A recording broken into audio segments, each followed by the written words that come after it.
Hi everybody, welcome to my Facebook Live for today. So I was talking in the secret group, and people were talking about, it's kind of much the same question as the one that I get about women. Those aren't in the secret group because those men don't join the secret group. They're kind of younger guys that are like, how could a woman who's ever had casual sex not bond to that person? And how can women both have enjoyed sex earlier in their lives, and then also, bond to their husbands? Like, obviously, people with very little sexual experience ask those questions. Then women in the group, the secret group, which everybody should join if you like talking about these issues, somebody said, like, why could a man both, go to pay for sex, right, and or have casual sex if, as I always say, within marriage, men equate sex with love and loving connection? Well, because sex can be many different things, just like anything can, right? It's the same exact explanation of why women can have casual sex, but then have bonded, loving sex within marriage. Sex is an activity. It's a life activity. And when people are raised to put it in this totally different category and to fear it and to think that it represents something that it doesn't represent, then they get screwed. Not literally, usually, unfortunately. And send your likes if you are watching this. You can always stop me to ask your questions as well, but sending likes for the 18 of you who are watching is very useful. Also, there was a question, if men... Well, I'll wait for some likes, guys, because I do not see any likes yet, and otherwise I'll just go record something else. I don't know how many of you are really watching. Send likes if you are watching, and send me comments and stuff.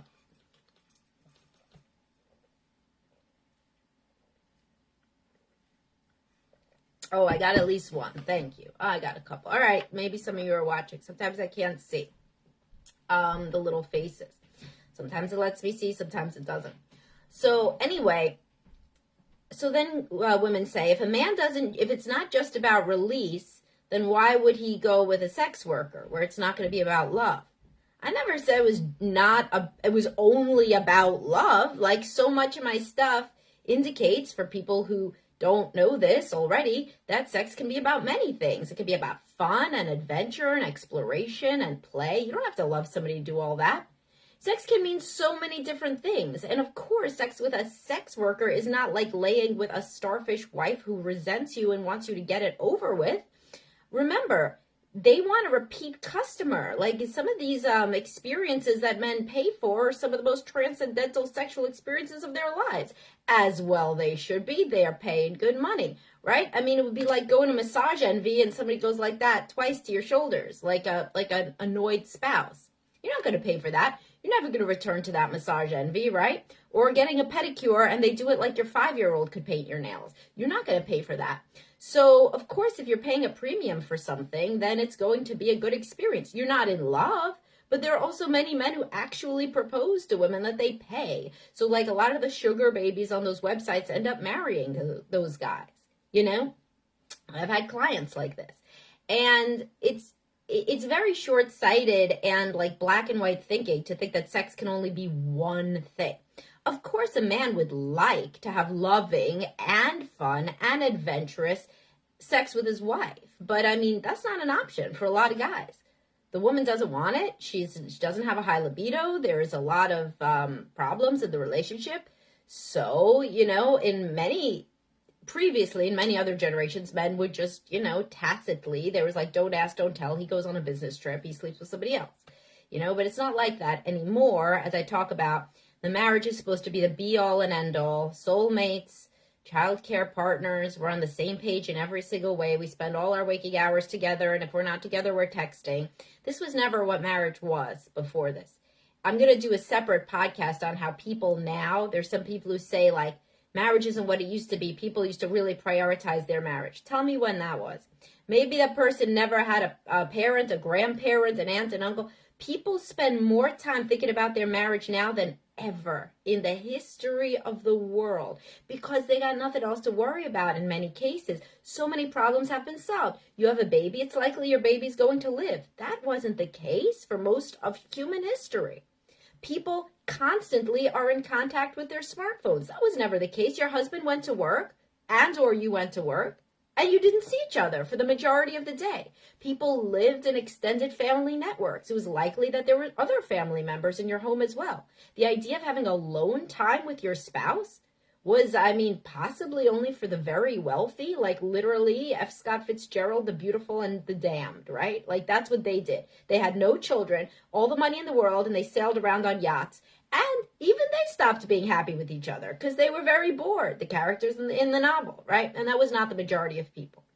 Anybody who came to this country, anybody who had grandparents that came to this country or parents, it's tough, right? You're not worried about date night. So the idea that people used to somehow prioritize alone time more is not the case. Also, women didn't used to be able to reject sex. They didn't used to be able to say, I don't want to have sex. If you had a nice husband, then he didn't coerce or force you, but otherwise the default was that you provided. That had nothing to do with feeling intimate or close.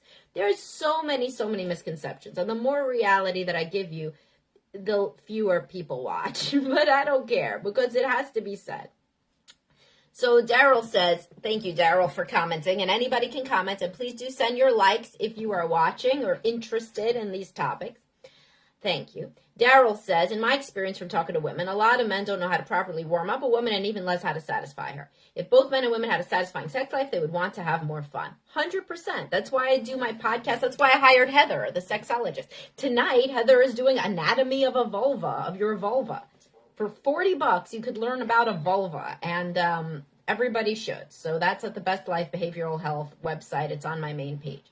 But you're correct that, and like, foreplay, like people need to read books, you know what I mean? Like read the books Mr. Bridge and Mrs. Bridge by Evan S. Connell. Those were written in the late 50s, early 60s, and they talk about a normal upper middle class marriage. They didn't have barely any emotional connection. He went out and worked. She was at home with the kids. He would never expect her to be like very, dirty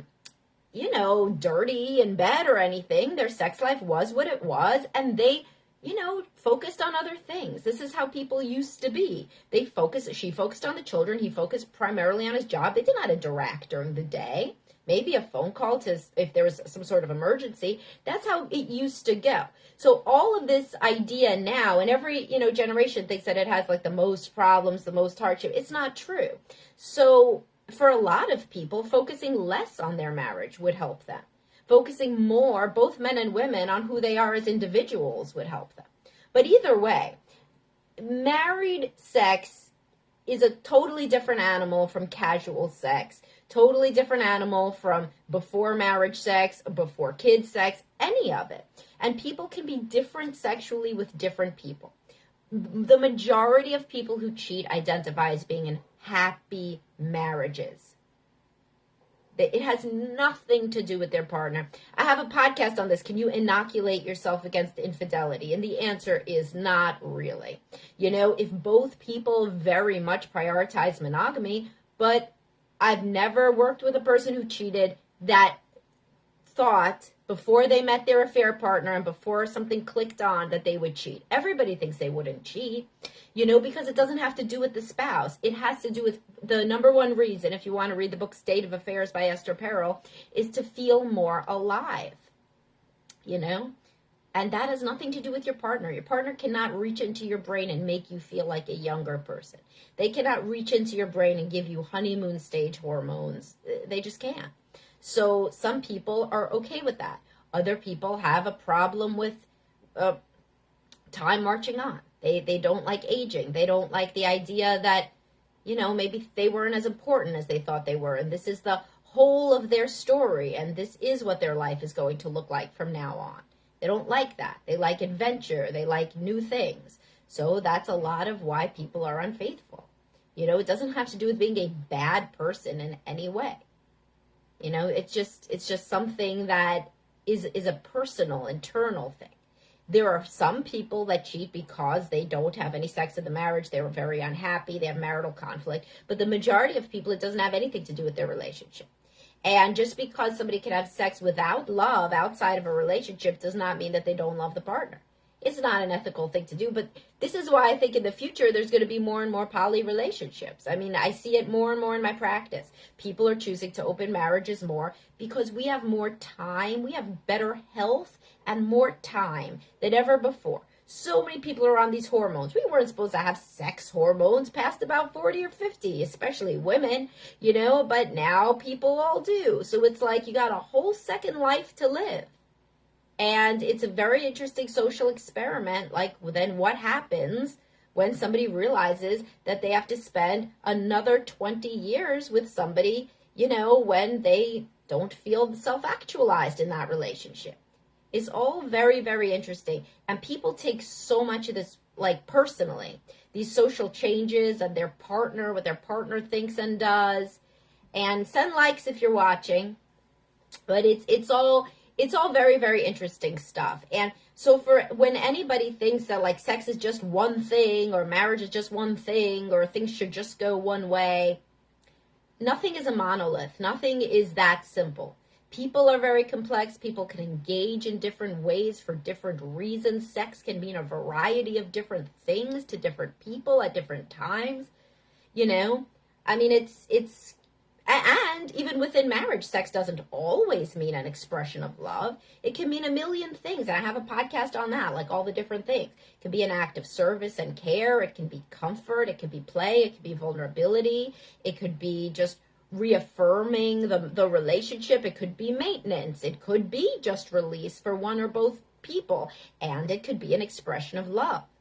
When I say that it can be an expression of love, I don't mean that it's that every single time for either men or women. Certainly not. Nothing is one way every single time. You don't only hug your kid because you love him. Sometimes your kid's being really annoying and you hug him just because you hug him every day, before he goes to school. He was just having like a tantrum in the car. You are about to lose your mind, but you still say, have a good day. I love you.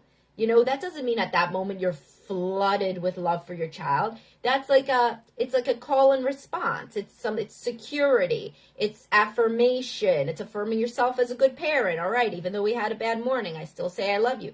Things, words, physical things, anything, they can all be widely varied in why, how, when, and for what internal purposes you use them, right? So that is important to recognize. So we waxed a little bit philosophical in this one. Feel free to ask me a remaining question. I'm going to be here for a couple more minutes. Please do send likes if you are watching. The likes are very useful. And you should join the Facebook group. I'm going to be almost at 500 subscribers on my podcast. The most awesome thing happened. They've started to transcribe the Spotify podcast, so you can read them now. So that means if you hate listening, you can read them all. And for $8.99, you could read or listen to 137 others, because I have 25% of my podcasts at least are subscriber only. So, So Nick says, first world problems crack me up. Yes, that's exactly what I'm saying. For the history, so people say like, oh, and my grandparents' generation, they had a great marriage. Their grandparents didn't go on one date night. They didn't even think about date night. Date night? Like they were dealing with sick kids or like their own sick parents or making money to survive. Or, every Sunday they went to church. They were super involved in that. People were in clubs. They were in neighborhood associations of whatever sort. Workman's Circle for the immigrants coming over from Eastern Europe, if anybody's listening from that. What I went, what my grandmother was part of. People were not ever focusing on their marriages as much as they do now, and doesn't seem to be helping anybody. Jenny says, what do you recommend for a woman who's just starting to learn her body and what she likes? I'd recommend you go to Heather's workshop tonight, Anatomy of a Vulva.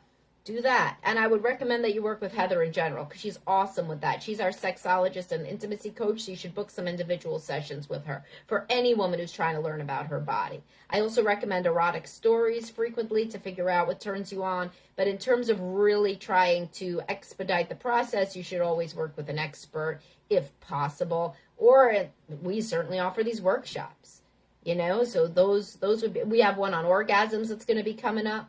A lot of women have never had an orgasm. This is discusses both male and female orgasms. And you should certainly join the group. People talk constantly about sex in my private group. Jenny. That's the blue subscribe button on the main page. So, yeah, you should totally talk to other people in there. Many women in midlife do try to figure out who they are and what they like after never identifying as very sexual before, you know? And I also have There's a Kind of Porn That Can Help with Marriages. That's the title of the podcast. And that will help you too. All right. Thanks, guys. I'll talk to everybody soon. Thanks for participating. Send me your remaining likes while I log into my next client. Bye, guys.